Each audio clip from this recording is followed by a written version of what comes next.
회의라는 제목으로 말씀을 드리겠습니다. 오늘 본문 2절에 보면 적지 않은 다툼이 일어난지라 라는 표현이 있습니다. 하나님의 사람들이요, 다툼이란 한 가지 사실에 의견을 달리하는 사람들이나 무리들이 자기들의 주장이 옳다고 맞다고 주장하므로 다른 쪽에 있는 사람들의 의견이 옳지 못하다는 논리를 펴는 것이나, 다른 쪽에 있는 사람이나 무리들도 역시 자기 자신들의 주장이 옳다고 맞다고 하므로 생겨나는 일종의 정체성의 차이에서 오는 그러한 의견 충돌입니다. 이러한 의견 충돌은 때로는 감정 싸움으로 발전되고 또 물리적인 다툼까지 번지게 되기도 하지만, 이러한 다툼을 순리적으로 평화적으로 해결하는 방법이 바로 회의라는 제도입니다. 그렇다면 먼저 오늘 15장의 전반부 말씀을 간략하게 제가 정리를 해보겠습니다. 오늘의 논제는 아무리 크리스찬이라 할지라도 모세의 율법을 지켜 행해야만 구원을 얻을 수 있는가 하는 문제입니다.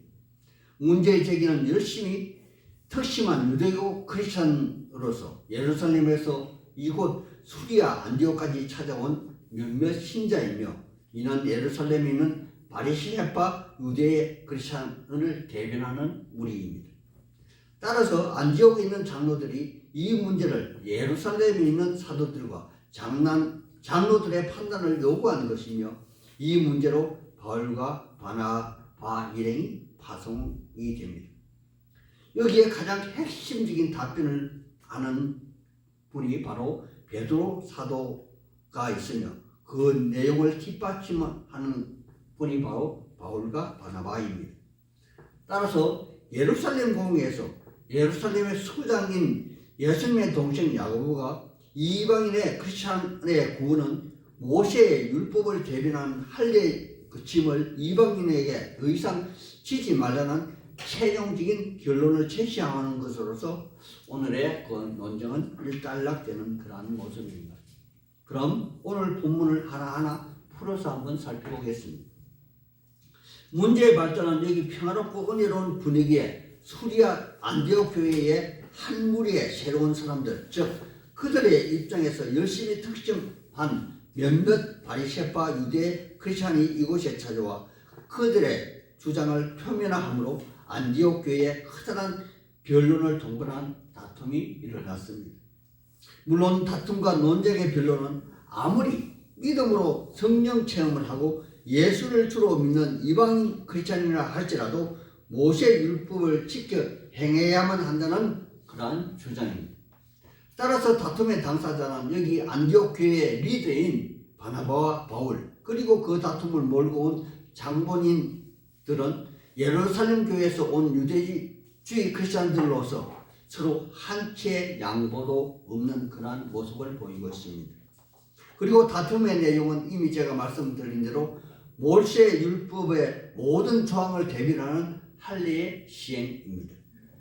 먼저 예루살렘에서 안디옥 교회에 온 유대주의 크리스찬들은 오랜 전통과 간섭, 그리고 그들의 편협된 민족성을 강조하며 할례의 시행이 없다면 구원을 받지 못한다는 주장을 펴는 반면, 바나바와 바울은 그들의 1차 전도 여행 중에 하나님이 이방인들에게도 은혜를 주시며 성령을 부어주심으로 나면서부터 한 번도 그려보지 못한 사람이 걷는 사건을 몸으로 체득한 경험을 바탕으로 오직 하나님의 아들 예수를 믿는 믿음으로 구원함을 받는다는 그러한 논리를 펴나, 유대 크리스찬들은 구원은 오직 유대인에게만 허락된 것으로서, 즉 이방인이라 할지라도 할례를 받는 자에게만 허락되는 사건임을 주장하므로 논쟁을 동반한 다툼이 일어나는 것입니다. 그런데 이러한 다툼과 변론이 일시적인 것이 아니라 오랫동안 지속이 되므로 교회는 커다란 혼란에 빠지게 되었고, 급기야 안디옥 교회에 있는 장로들은 바나바와 바울을 예루살렘 교회에 파송하여 이 문제를 매듭짓고자 한 것입니다. 하나님의 사람들이요, 대부분의 사람들은 검은 머리가 백발이 무성하게 되는 나이가 되면 자기가 믿는 믿음이 정말 확실하고 명확하다고 해도 끝까지 막무가내로 주장하지는 않습니다. 왜냐하면 우리 사람들의 기억은 잘못될 수도 있고 또 자기 자신의 유리한 방향으로 왜곡되어 기억하는 경향이 있다는 사실을 알게 되므로 백발의 노인 되고 나서는 젊었을 때와는 달리 자신이 확고한 신념을 가지고 있다 할지라도 언제나 그 대답은 부드럽고 완곡한 대답을 하게 됩니다. 물론 그 다툼의 진위가 진리에 근거한 것이라면 더욱더 신중해야 할 것이나 상대방을 배려하는 마음에서 자기의 주장을 표면 아래로 잠시 숨겨야 할 것입니다. 여기 바나바와 바울 사도는 추호도 그들의 신념이 틀리지 않다고 생각을 하지만 교회의 그 장로들의 의견을 받아들여서 예루살렘 교회로 가서 사도들의 확답을 받으러 길을 떠나가는 것입니다. 그런데 그들은 예루살렘에 올라가는 그 도중에 지중해 연안에 있는 베네게와 유대인들이 그곳이라는 사마리아 땅을 일부러 경유하면서 복음을 전하고 있는 모습입니다. 물론 학자들의 주장을 보면은 여기 상업의 도시 베네게는 서대환 집사님이 순교 이후에 그 박해를 피해 떠나간 디아스포라 유대인들이 교회를 개척한 곳이며 여기 사마리아 땅은 빌립 집사님의 전도를 받고 교회를 설립한 곳이긴 하나 이방인 크리스찬들이 많은 지역이므로 바울과 바나바의 주장이 더 설득력이 있다며 그들을 환대하고 같이 기쁨을 공유하는 그러한 모습을 하겠으나 제 생각에는 바울과 바나바의 삶 전체가 선교의 열정으로 가득했기에 일종의 전도 여행의 다른 모습으로 보는 것이 아닐까 하는 제 생각입니다. 아무튼 그들은 예루살렘 교회에 당도하게 되었고 사도들과 장로들은 바울과 바나바를 기쁘게 맞으며 환대를 합니다. 그들이 이렇게 기뻐하며 환대한 이유는 예전에 예루살렘 교회가 바나바를 안디옥 교회에 파송함으로 그의 지도하에 교회가 든든히 서 홀로 자립할 뿐만 아니라 이제는 더 나아가 이방의 선교까지 하게 되므로 모두가 함께한 기쁨이 전부이겠으나 저의 좁은 생각에는 사도행전 11장 29절 30절에 보면 안디옥 교회에서 예루살렘 교회에 막대한 부조를 보낸 것에 대한 감사의 표현의 일종이 아닌가 하는 생각도 해보았습니다. 4절에 그들은 예루살렘 교회에 당도하여 사도들과 장로들에게 환대를 받고 여태까지 자기에게 은혜를 부어주신 하나님을 간증하는 은혜의 시간을 갖는 중에 그곳에 있는 바리새파 유대 크리스찬들이 5절에 이방인들에게도 모세의 율법을 지키고 할 일을 행한 것이 마땅하다 그러한 주장이 나오는 것입니다. 하나님의 사람들이요 이제 이 문제는 단순히 안디옥 교회의 문제를 넘어 전체 그리스도 교인 즉 유대인에게도 이방인에게도 명확한 해답을 내놓아야만 할 때입니다. 왜냐하면 이방인들이 제사함을 받고 영생을 얻는 구원은 단순히 유대 민족화 되어야만 가능한 것인지 아니면 여기 바리새파 유대인에게도 뒤에 바울이 주장하는 것처럼 율법을 행함으로 구원함을 얻는 것이 아니라 로마서 1장 7절의 말씀처럼 의인은 오직 믿음으로 말미암아 살리라 하신 것처럼 구원함을 얻게 되는 것에 대하여 명확한 해답을 제시해야만 할 때가 되었기에 하나님이 이 문제를 테이블 위에 올려놓고 표면화시킨 것이 아니겠습니까? 그러므로 이 문제는 이제 하나님의 아들 예수 그리스도를 구주로 믿는 그리스도인들에게 아주 중요한 이슈가 되는 것입니다. 여호와 하나님의 사람들이여 우리의 예수님은 요한복음 14장 6절에 내가 곧 길이요 진리요 생명이니 나로 말미암지 않고는 아버지께 올 자가 없느니라 이렇게 말씀하시므로 제사함을 얻고 구원함을 얻는 일에 그 어떤 다른 부차적인 것을 덧붙이는 것에 대하여 단호히 거부함으로써 여기 사도 바울 시대나 또 오고 오는 세대에 이단들에게도 확실한 증거의 표준이 되게 하신 것이 아니겠습니까? 하나님의 사람들이요 다시 한 번 더 강조하는 의미에서 제가 반복하여 말씀을 드립니다. 저 천국 하나님 나라는 돈으로도 능력으로도 그 어떤 선한 행위로도 조금도 영향력을 미치지 못합니다. 다만 구원함을 받은 성도로서 당연히 행하는 착한 행위는 하나님 나라의 상급을 받을 그런 요건은 될 것입니다. 그래서 여기 예수님의 수제자라 칭하는 베드로 사도는 자기의 모든 영향을 모아 그들에게 7절에서 9절의 다음 같은 설교를 하기에 이릅니다. 우리 같이 7절에서 9절 말씀을 찾아서 같이 한번 읽어보겠습니다. 7절에서 9절입니다. 읽겠습니다. 시작. 많은 변론이 있은 후에 베드로가 일어나 말하되 형제들아 너희도 알거니와 하나님이 이방인들에게도 내 입에서 복음의 말씀을 들어 믿게 하시려고 오래전부터 너희 가운데서 나를 택하시고 또 말하시는 하나님이 우리에게도 그들에게도 성령을 부어 전하시고 믿음으로 그들의 마음을 깨끗하게 차별하지 아니하셨느니라.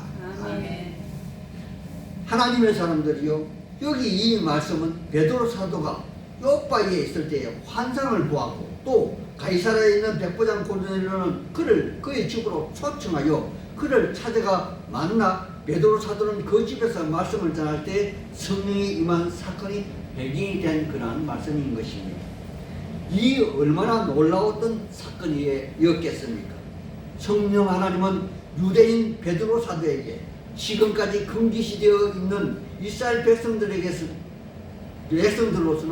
도저히 믿을 수 없는 부정한 먹을 수 없는 부정한 짐승을 잡아먹으라 하셨고 또 이방 로마 사람 백부장 고넬료에게는 천사를 보내어 요바의 천한 천민 무도장의 집에 있는 베드로 사도를 청하여 제사함을 받고 구원함을 받는 말씀을 들으라 하시기로 이틀길의 여정에 있는 그런 길을 사람을 보내어 집으로 초청하여 자신과 그 가족과 그 친족이 구원함을 얻은 그러한 사건을 말하는 것입니다.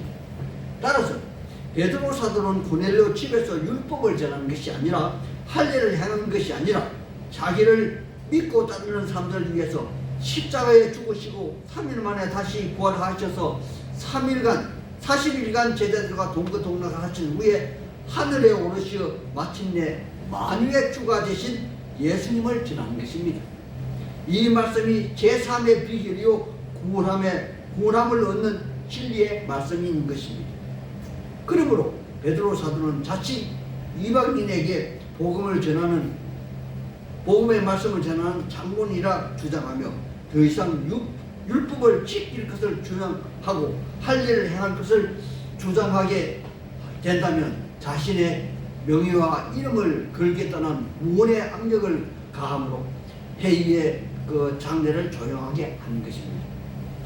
그리고는 마침내 자신의 권위가 아니라 하나님의 성령의 강림 사건을 통하여 어찌하여 하나님을 시험하며 또 우리 조상들도 매지 못한 율법을 강조하여 세도히 있기와는 이방인 초신자를 괴롭게 하는가라고 반문하고 있는 것입니다. 그리고는 다시 베드로 사도는 한 발 더 물러서 유대인으로서 할례를 받는 우리나 할례에 대하여 전혀 인식하고 있지 않는 이방인들도 동일하게 우리 주 예수의 은혜로 구원함을 받는 줄을 나는 믿노라 라는 말을 돌려서 그 권위를 유대인들에게 높여주고 있는 그러한 실정입니다. 하나님의 사람들이요, 이렇게 말하는 화법이 장로로서 어른으로서 머리가 백발인 된 자로서 회의를 이끄는 그러한 모습이 아니겠습니까? 또한 이렇게 바리새파 유대인 크리스찬들의 주장을 일부 수용함으로 해서 여기 바울과 바나바의 변명의 여지를 남겨둔 것입니다. 그러므로 12절에 바나바와 바울은 1차 선교 여행 중에 구브로 섬에서 마술사 엘루마의 눈을 잠시 멀게 한 사건과 또 루스드라에서 나면서 안전병이었던 그를 일으켜 극쾌한 기적을 통하여 성령 하나님의 역사를 보고하게 된 것입니다. 다음은 오늘의 회의의 최종 결정문자 야고보 사도의 할례에 대한 판단을 한번 보겠습니다. 하나님의 사람들이요, 여기 야고보 사도는 우리의 예수님이 부활 성천하시기 전까지는 예수님의 포교 행위를 비난했었던 그러한 자입니다. 예를 들면 마가복음 3장 31절에 더 이상 수치와 모욕을 당하지 말라고 그 형을 찾아와 설교하는 그 예수님을 밖으로 부르는 그러한 장면이 있습니다.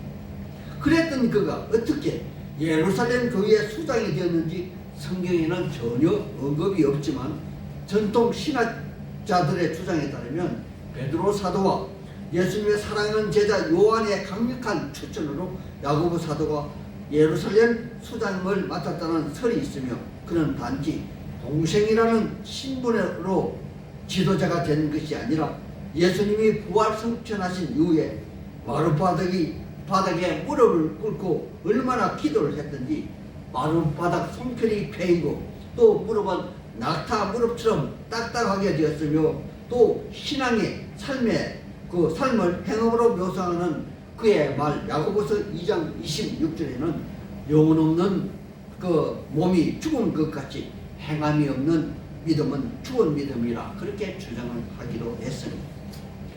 아무튼 야고보 사도는 13절에 형제들아 내 말을 들으라 하시고 14절에 베드로 사도의 고넬료 사건을 확정해 주시며 또 그의 이름을 히브리식으로 시몬이라 부르며 친근함을 나타내 보여주고 있습니다. 그리고 또 아모스 선지자의 글, 즉 아모스서 9장 21절에서 22절 말씀을 인용하시며 메시아의 사역에 대하여 예수님의 사역에 대하여 그 근거를 제시하고 있습니다. 제가 아모스 선지자의 말씀을 읽어드리겠습니다. 그날에 내가 다윗의 장막을 일으키고 그것들의 틈을 막으며 그 허물어진 것을 일으켜서 옛적과 같이 세우고 그들이 에돔의 남은 자와 내 이름으로 일컬음을 받는 만국을 기업으로 얻게 하리라.